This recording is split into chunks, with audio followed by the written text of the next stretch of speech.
this goes back to the locomotives coming out of the river, the V's, and that project. We were the final stages of that project were actually a information centre, and we had some other ideas for information centres, and some of them were a smaller type goods wagon, building a specific shed, and in that time when we were looking at our information centre part of the project, we happened to come across this A199, the 1883 railway carriage, which we'd heard about down in Wairio but had never seen.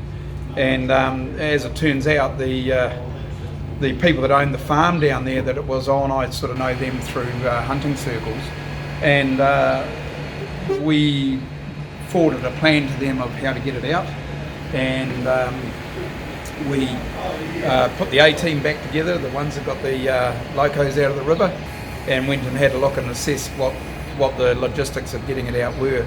So it was in behind a shed and some macrocarpers.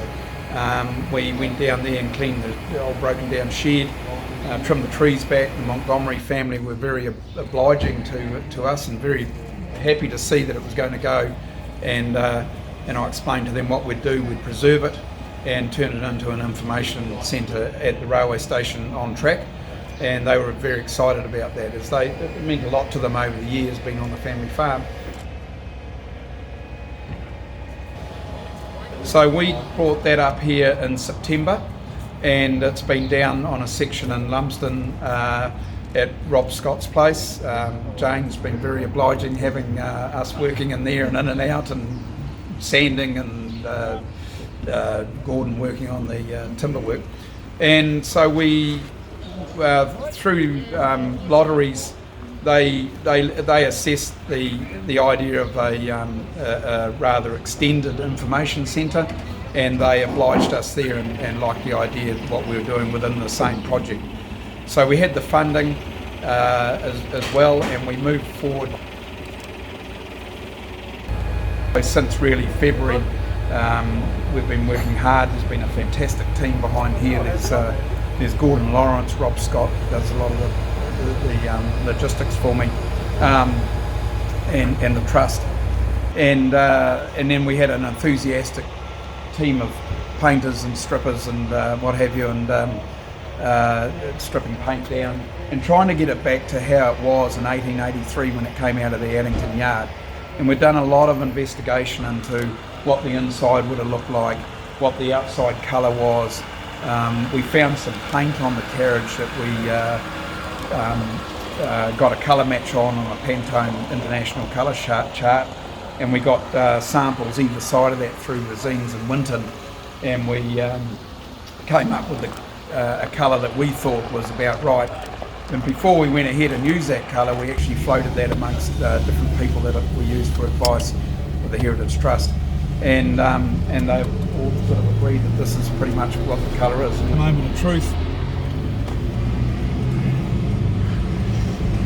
The real moment of truth is going to be whether it fits on the bogies and the track sets in the right place. And yeah, that's the nerve-wracking stuff. But, we'll find out very shortly, won't we?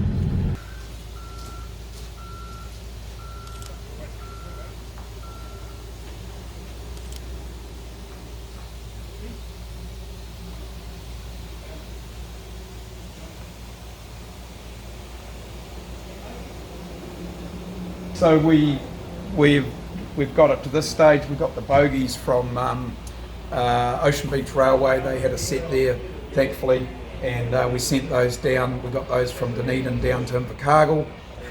We had Invercargill Engineering having a look at the blocks and the flanges that needed to go underneath here.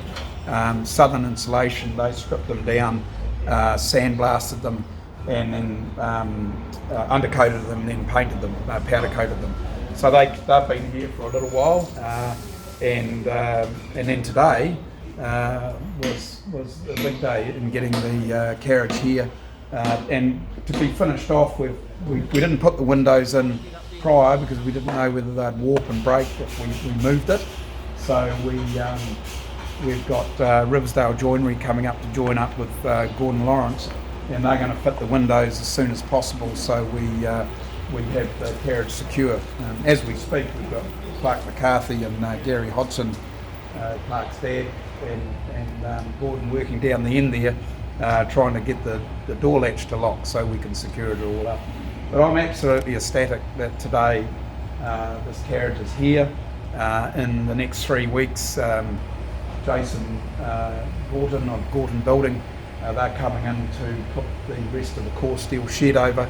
So this will be undercover, which it probably hasn't been much in its life, for hopefully the remainder of its existence. So it's a fantastic project. Enjoyed every minute of it.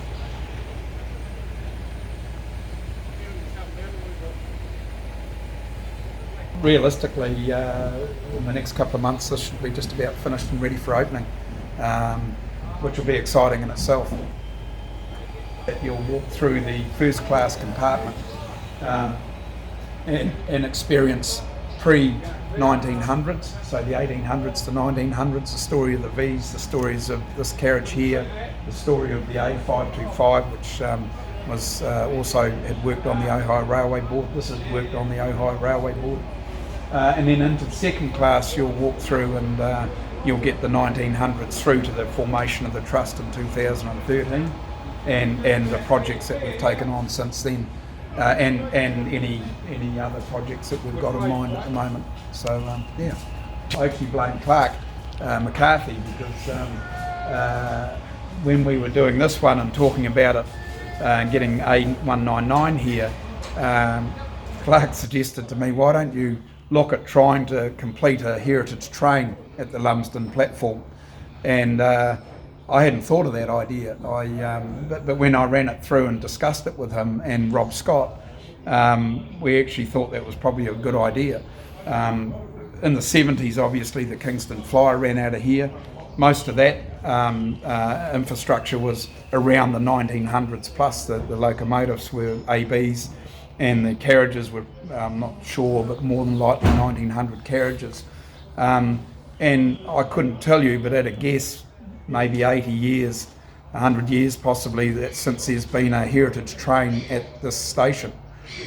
So that would mean we have found another carriage that has actually been gifted to the Trust already. It's an 1877 carriage. It's called a C, and it's actually not far from here in Winton. So we are actually looking at applying for funding.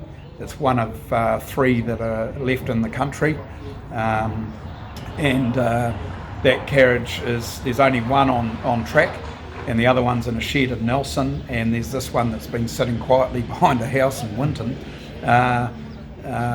since I'm not too sure when, but I was told that it was probably when the whole of Winton was a lot of farmland. So we've looked at, we've had the A-team in again to have a look at the logistics of getting that out. Last week we had a letter of gift from the owner, and we've actually even found what's left of an underframe, which is currently a farm bridge up in Christchurch somewhere, and I've talked to that chap, and he seems reasonably helpful about us recovering that as part of the project. So now I've got to go put the business plan together, financial plan, and go for funding. So that'll tack on to the end of this display, and then further down the track we would be seeking, if we can find one, maybe a little industrial steam locomotive to go on the front, and that would complete a heritage train here in Lumsden. So this project's actually led on to more projects or a greater idea, and I think what happens is you get the networking, you get the interest. We've managed to complete 1 or 2 things, and then people have a bit of faith in what we're doing and come up with more ideas. The guy that helped me find the brass plates for this carriage was behind suggesting having a look at the other one that we're looking at the moment. So I would have never known about it otherwise. So I think that Lumsden Heritage Trust is really sort of, excuse the pun, but rolling along, and it's exciting because we're getting a lot of positive feedback about what's happening here, and that's great for our community. It's good for the businesses in town, and it sets something up that people are interested at coming and having a look at. So I think we're really making progress. Yeah. The Lumsden Heritage Trust, of course, recently got a national award for your V-Class project. Yes, we did. We got an award through Franz, and it was the Delacar Award, and the chap Delacar was a very special guy to the rail fraternity in New Zealand, and we were very lucky to get that award. It's actually, don't like blowing my own trumpet, but I do believe it's quite a prestigious award, and it's not just given out lightly. So the V-Class locomotive project got the Delacar Award, which we were very humble to receive, and I think that demonstrates that people are looking at what we're doing and thinking we're not doing such a bad job. And as a trust, it's very exciting to be involved with a group of people that are sort of making those achievements.